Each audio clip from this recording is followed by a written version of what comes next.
They forgot me at the mall before Christmas dinner. When I called, Mom whispered, "Oh no, we thought you were in the other car." I started walking. An hour later my sister texted me instead of her friend. "Oh my gosh, it worked. We finally left him at mall like we planned." I replied, "Brilliant." Then froze the $2,800 grocery budget, blocked their access to the house, and took the tree. And then I made my second move. They forgot me at the mall. It was the night of Christmas Eve. The parking lot was almost empty, just wood asphalt, flickering lights, and a cold that felt personal. I stood near the exit, holding 2 paper bags filled with groceries they had asked for. My hands were going numb. One of the bags had started to tear. The cream was leaking through the bottom. The wine bottles clinketed gently every time I shifted. My weight, my phone buzzed. A voice message, Mom whispering like she didn't want to be overheard. "Oh no, we thought you were in the other car." That's all she said. "No, where are you? No, stay there." No pause before ending the call. Just silence like I'd never spoken at all. I didn't scream, didn't cry, didn't even blink. I just stood there, inside the soft yellow glow of a street lamp, listening to the wind push a shopping cart into a snowbank. I had told them my car was in the shop. The brakes had failed. I texted them the receipt. Jenna said she'd swing by after picking up the boys. I nodded, said, "Thank you, stupid." I started walking through slush and salt and exhaust, each step heavier than the last. My coat was too thin, my socks already soaked. I could feel the cranberry sauce digging into my ribs. It was a 58-minute walk, according to Google Maps. Halfway home, my phone buzzed again. Wrong message, wrong thread from Jenna. Oh my gosh, it worked. We finally left him at mall like we planned. I stopped. Snow collected in my collar. I read it once, then again, then replied, "Brilliant." No punctuation, no smiley face, just that. I kept walking. Reached home around 6:40. My apartment, not theirs. I dropped the bags on the counter, peeled off my gloves, and sat. The radiator hissed. The room smelled like burnt dust. I opened the banking app, found the family shared grocery account, froze it. $284,728. Gone. Then I opened the home system, disabled the shared access codes, deleted their names, blocked all 4 phone numbers from the front door camera. They'd figure it out soon enough. Last thing, the tree, theirs, not mine. I bought it, hauled it, set it up on their porch 2 weeks ago because Dad's back still hurts and the boys have school. I borrowed my neighbor's car, the one I use when mine's in service. Drove in silence. Pulled up, didn't park, just unplugged the tree, lifted it, ornaments still on, tied it to the roof. No one came out, no one noticed. They were inside, laughing, probably opening the wine I carried, probably still thinking I'd come by tomorrow with dessert. With forgiveness I didn't. But that wasn't the story. This was just the beginning, because what I did next, that was the real move. I didn't go to their house that night. I didn't answer the calls. I made tea, sat by the window, watched the lights blink across someone else's porch, and for the first time in years, I let myself remember not just what they did now, but everything that came before. I got my first job the summer after I turned 15. Not because I wanted to, because someone had to. It was a diner, not even a nice one. Vinyl booths, burnt coffee, a bell that rang every time someone pushed the kitchen door open with their hip. I worked 4 nights a week, 6 once school started. My manager said I was responsible. I always showed up. I never called out. I didn't tell him it was because we couldn't afford for me not to. That fall I bought my own winter coat. Jenna got a North Face from Mom. I never said anything. I just wore mine until the zipper broke. By 16 I was helping with rent. Not all of it. Not at first. Just a little extra, as Dad called it. Then it was groceries, then the phone bill, then the gas. Jenna needed braces. I offered to split it. Mom said I was sweet. Jenna said nothing, just smiled with her new teeth in the Christmas card photo. I paid for that photo too. At 17, I stayed home from prom. Not because no one asked me, because I picked up an extra shift at the diner. They needed the hours, I needed the money. I used part of the check to fix the dryer. The rest went to cover the car insurance. Jenna had backed into a mailbox again by 18. I was used to not being seen. Only useful, only present when something needed fixing. College wasn't a dream, it was an escape route. I got in-state tuition and a commuter bus pass. Worked mornings at a warehouse, took classes all afternoon, waited tables at night, came home to shower, sometimes eat, never sleep. Jenna got into a liberal arts school 2 hours away. She dropped out after a year, said it was too much stress. Mom said she was listening to her body. Dad said he respected her boundaries. I stopped talking at dinner after that. No one noticed. At 21, I moved into a basement apartment, mold on the ceiling, broken radiator. I covered it with a tapestry. Told myself it was bohemian. Told myself it wasn't supposed to be better than this. That same winter, Mom got pneumonia. The hospital bills weren't bad, but the meds weren't covered. I paid for them, quietly over the phone. Told the pharmacist to just put her name on it. She never asked how, just said, "You're a blessing." I lived in that blessing, paid for it every month. At 23, Jenna was dating someone who liked camping. She posted a picture of a new tent, said some people just show up and make everything easier. No tag, but I'd wired her $800 that week when she said her transmission was being weird again. I knew I should stop, but stopping would have made it real. At 25, I was covering rent and groceries and the water bill and my student loans and their heating oil and Jenna's new phone plan. She cracked her screen again, said she needed it for work. I didn't even ask where she worked anymore. At 26, they started calling me stable, like it was a compliment. She's solid, Dad said once to a cousin. You can always count on her. They didn't know I had to choose between groceries and a dental cleaning that month. I picked groceries, then bought them for the house too because they didn't ask anymore. They just expected. Mom once said it made her proud how I always stepped up, like it was a personality trait, like it wasn't desperation. At 27, Jenna moved back in, said she needed space to heal. She brought the dog with her, the one she couldn't afford. He tore through the couch. I paid to replace it. No one asked me to, no one stopped me either. That spring, I got a small promotion. Added 20 hours a week, no extra benefits. I used the raise to fix the leak in their roof. I didn't live there anymore, but it was still home. At least that's what I kept telling myself. At 28, I came by with groceries. Same list as always. Almond milk, butter, eggs, cheese, Jenna's favorite cookies. She wasn't home. Mom opened the door and said, "Oh, I forgot you were stopping by."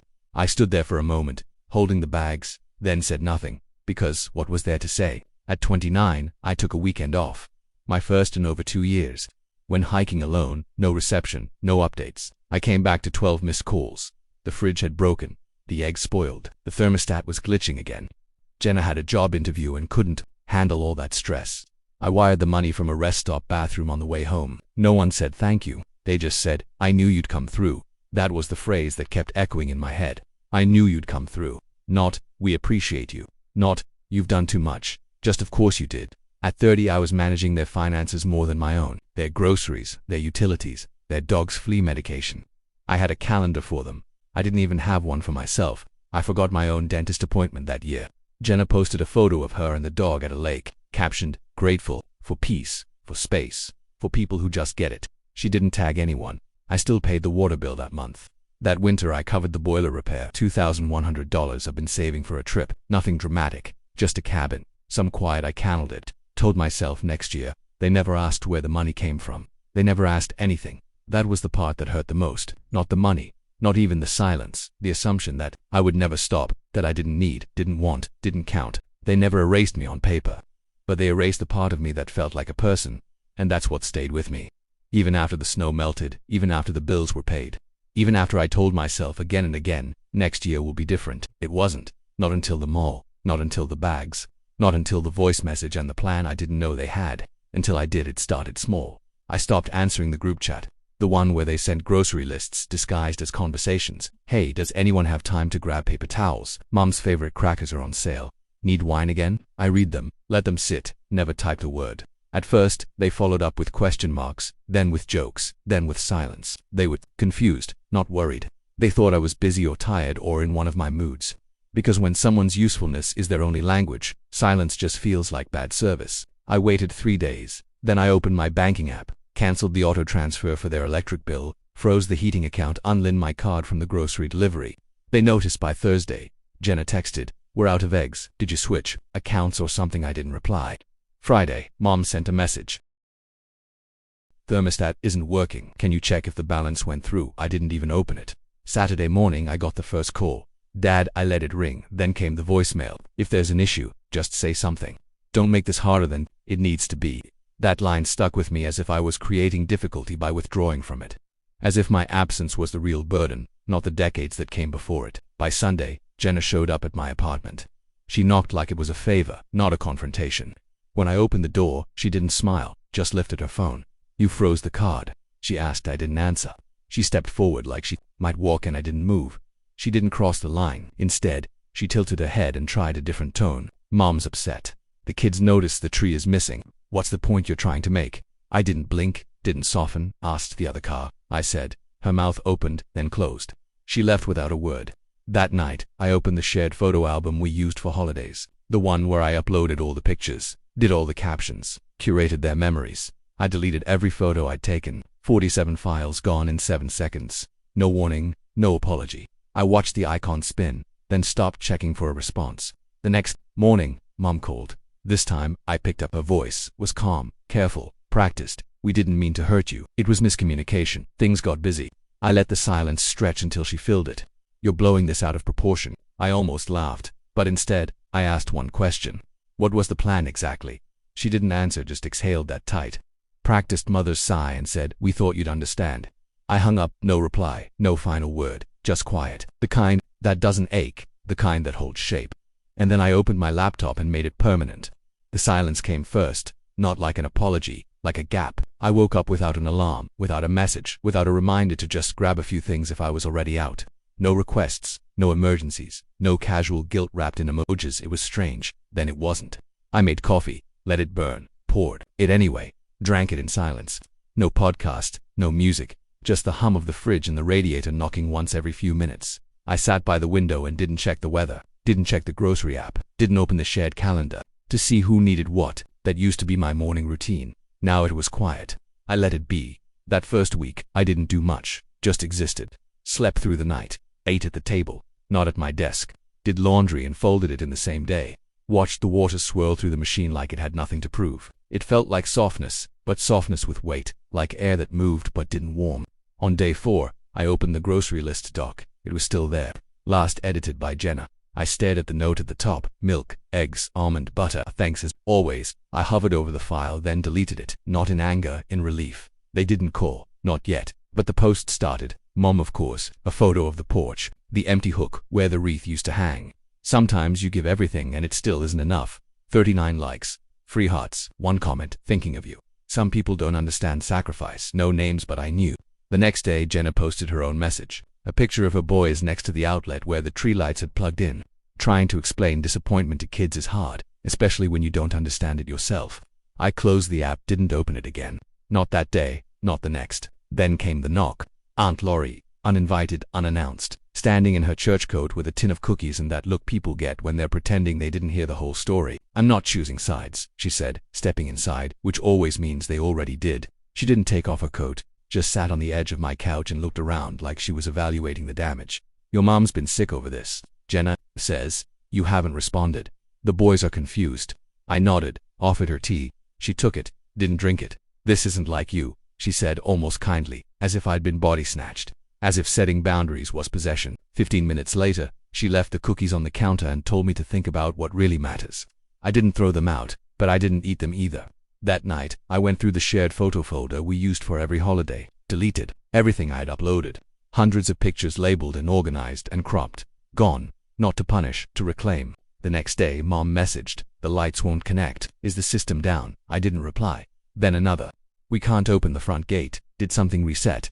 Still nothing. Then, Dad, I hope this isn't about the mall. It was a misunderstanding. That word. I read it 3 times. Didn't answer. 3 hours later, another ping from Jenna. Just a screenshot. The electric bill due in 5 days. I'm assuming you'll handle this. I archived it. Didn't delete, didn't answer. The following morning, a manila envelope slid under my door. Inside the gas bill and a note. We know you've always helped. Just this once more. I flipped the paper over, wrote back. What's one more when it's already been a lifetime? I left it in their mailbox, didn't knock, didn't wait. That afternoon, I got a photo from Jenna. Her boys sitting under a window, one holding the string of unplugged tree lights. They said it doesn't feel like Christmas anymore. I stared at it, deleted it, turned off my phone. By the end of the week, the silence changed. Less stillness, more pacing. They weren't confused anymore. They were nervous because this time I hadn't come back. No, sorry, no, I just needed space. Just the sound of my absence staying gone. Mom tried one more time. Voicemail. We made mistakes, but family forgives. That's what this time is about. I let the message sit unread. The next day, a child's drawing appeared under my door. Crayon stick figures. One was labeled Uncle at the bottom. Come back, please. We miss you. I sat on the floor, read it 3 times, then folded it carefully. Put it in the drawer where I keep the things I don't know how to throw away. Stood up, made tea, watched it steep, didn't reach for my phone, didn't check the app, didn't ask if they were still waiting. They probably were, but I wasn't. Not anymore. I didn't go back. Not on New Year's. Not when they posted the family photo, smiling in front of a half-decorated tree. Not when Aunt Laurie texted, she's not well. Maybe just a message. I let the message sit unread, then archived it. Some stories didn't need replies. I spent New Year's alone by choice. Cooked pasta, open wine I didn't have to share. Sat on the floor with a blanket wrapped around my shoulders and watched the countdown on mute. At midnight, the neighborhood erupted in fireworks. I didn't go outside. I just sat there, legs folded, hands still, breathing through the sound. It didn't shake me. Not this time. 2 days later, I walked to the bookstore near the corner, bought a planner, the simple kind. No affirmations, no gold lettering, just blank boxes. Space. On the first page, I wrote one thing: you don't owe answers to those who ignored the questions. That became a rule. The next morning, I cleared out the kitchen drawer, the one where I used to keep their bills, old prescriptions, grocery vouchers, crumpled sticky notes with reminders, like don't forget her crackers and wine for dad. Not the cheap kind. I shredded everything, even the notes in my own handwriting. Even the one Jenna left once years ago after I paid her rent. Thanks, you're the best. Again, I stared at that one the longest, then dropped it in with the rest, watched the paper curl and disappear. No one called that day or the next. Then the package arrived. No name, just brown paper creased at the corners. Inside the tree topper I bought 2 Christmases ago, wrapped in the kind of tissue paper you reuse, not folded with care. Just stuff like guilt. No note, just silence.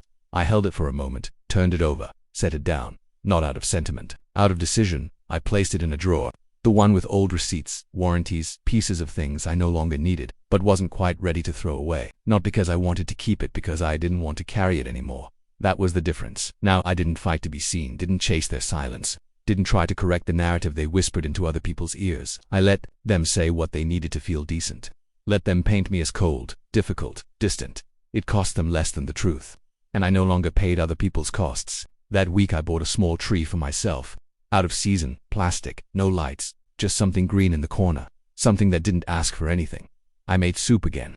Same recipe, more salt, ate it with bread. I didn't burn this time. I slept early, woke up to light, checked the mirror, and didn't see someone trying to hold it together. Just someone standing still. I didn't pray for reconciliation. Didn't pray at all. But I whispered, thank you. Not to them. To the moment. To the silence. To the self I kept losing every year in paper bags and forgotten rides and grocery receipts. She's not lost anymore. She's home.